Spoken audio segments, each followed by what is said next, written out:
सोन्या चांदीच्या पाठोपाठ इंधन दरवाढ झाली आणि इंधन दरवाढीचा फटका हा सर्वसामान्याला आता महागाईच्या प्रमाणात सोसावा लागणार आहे. कारण इंधन एक वेळ दरवाढ झाली की त्याचा परिणाम साऱ्याच वस्तूंच्या वाहतुकीवर वगैरे होतो आणि महागाईमध्ये वाढ होते. आत्ता या संदर्भात युद्धजन्य परिस्थिती आहे. युद्धजन्य परिस्थितीचा हा फटका आपल्याला आता बसतो आहे. या पुढच्याही कालखंडामध्ये हे युद्ध जर असंच सुरू राहिलं तर यापेक्षाही अधिक महागाई वाढण्याची भीती आहे. त्यामुळे सरकारनं ही महागाई नियंत्रणात आणण्यासाठी यापेक्षाही कठोर कारवाई करण्याची आवश्यकता आहे. महाराष्ट्र विधानसभेचं हिवाळी अधिवेशन सुरू असताना मोठ्या प्रमाणावर वाळू माफिया, वाळू चोरी, मुरुम चोरी याच्यावर मी आघात केला होता. सरकारला जाब विचारला होता आणि सरकारने त्याच्या नोंदही घेतली होती.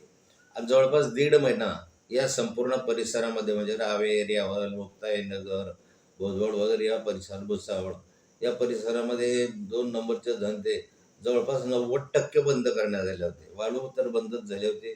त्या ठिकाणी वाळूच्या ठिकाणी पोलीस चौक्या उभारण्यात आल्या होत्या. म्हणजे चांगली उपाययोजना केली होती. परंतु आता अलीकडे पाहतोय ते सगळी उपाययोजना मोडकळीस आली आहे आणि आता परत पूर्वीपेक्षाही दुप्पट वेगाने या ठिकाणी मुरुम वाहतूक चालू आहे, वाळू वाहतूक चालू आहे, गाळ वाहतूक चालू आहे आणि थोडंफार मोठ्या प्रमाणावर पोलिसांच्या नजरेसमोर हत्यांचे अड्डे सुरू आहे. हा असं म्हटलं जातं की आता दुप्पट हप्ते देऊन या ठिकाणी पोलिसांनी त्यांना परवानगी दिल्यामुळे 1.5 महिना बंद होतं.